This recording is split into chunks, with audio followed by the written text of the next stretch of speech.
Bom, inicialmente os feromônios são substâncias voláteis que alguns insetos emitem, sejam eles fêmeas ou machos, para atração do parceiro sexual.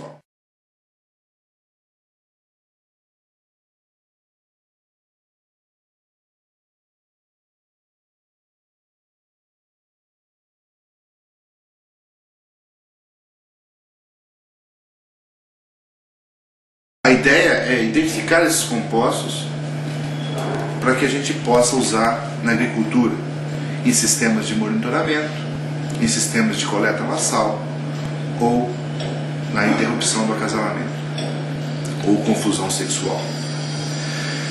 Inicialmente, o aspecto mais importante para se ter uma boa identificação de feromônio é ter uma quantidade suficiente de insetos. Essa quantidade ela é obtida ou através da coleta direta no campo ou ainda através da criação massal desse inseto no laboratório.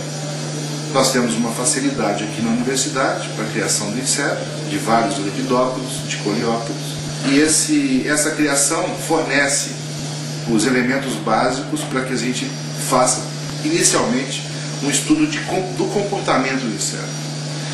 Inicialmente a gente precisa determinar qual é a hora, no período de 24 horas, seja ele durante o dia ou durante a noite, qual é a hora mais apropriada em que o inseto emite esse volátil. Isso pode ser determinado pelo comportamento do inseto. Esse estudo de comportamento permite a visualização de uma fêmea, por exemplo, emitindo um feromônio através da exposição temporária periódica da glândula de feromônio.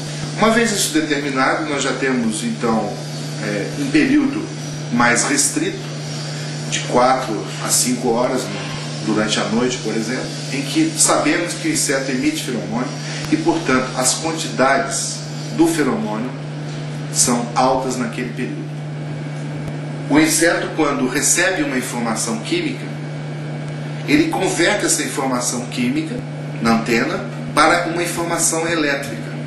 Essa informação elétrica é levada ao cérebro e o cérebro processa isso na forma de um comportamento. O inseto vai ter uma atitude comportamental ao perceber aquela substância.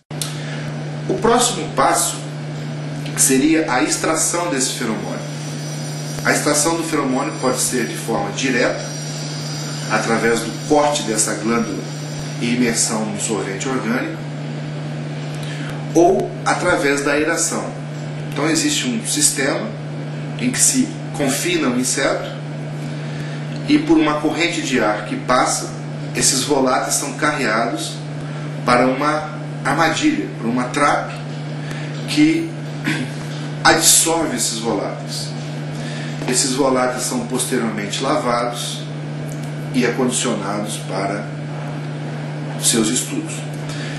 Esses solventes orgânicos são capazes, na maioria dos casos, de absorver, de retirar da glândula os compostos os quais nós estamos interessados.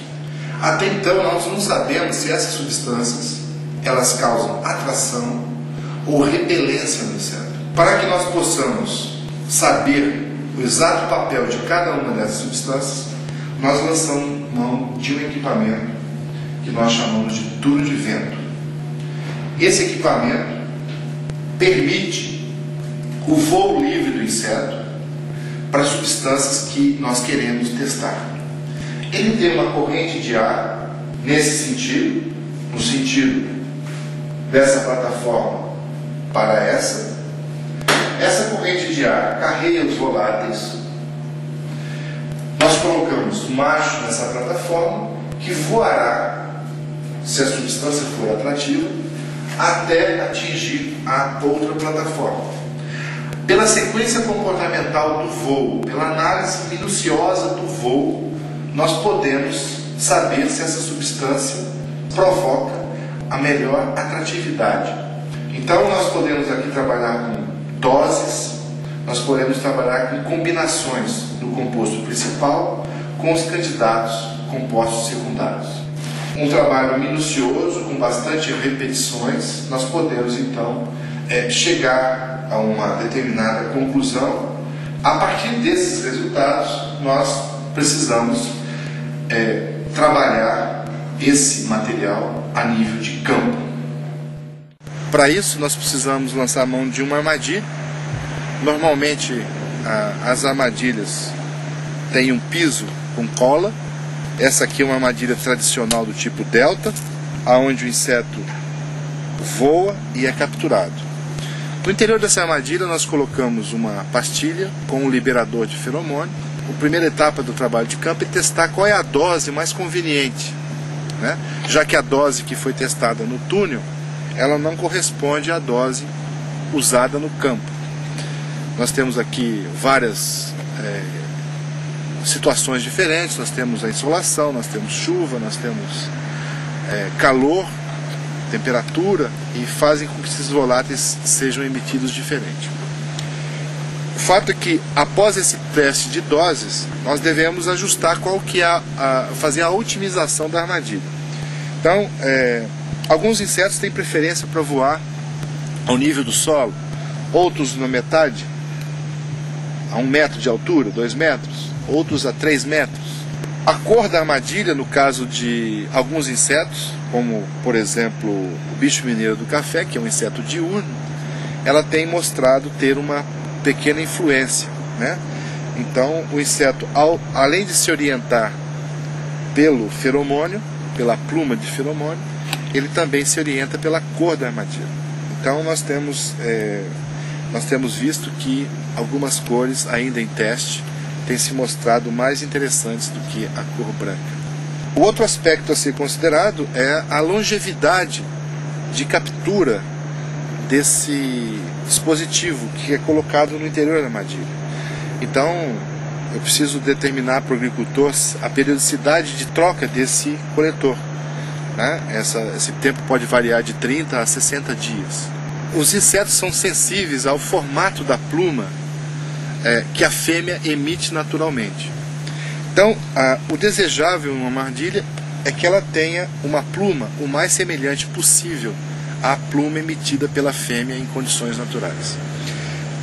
Nós temos aqui, no caso, uma armadilha delta, que ela tem uma pluma específica, mas existem armadilhas totalmente abertas, 360 graus, em que a pluma é mais espalhada.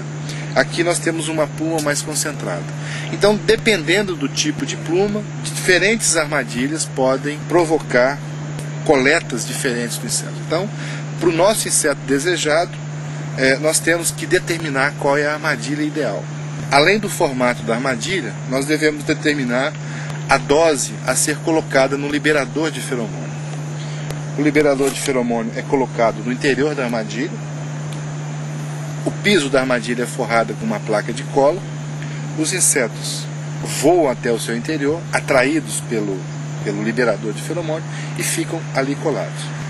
Essa armadilha então será um instrumento para monitoramento do inseto. Através de coletas periódicas do número de machos que cai nessa armadilha, nós temos então a possibilidade de aferir qual é a densidade populacional naquele momento.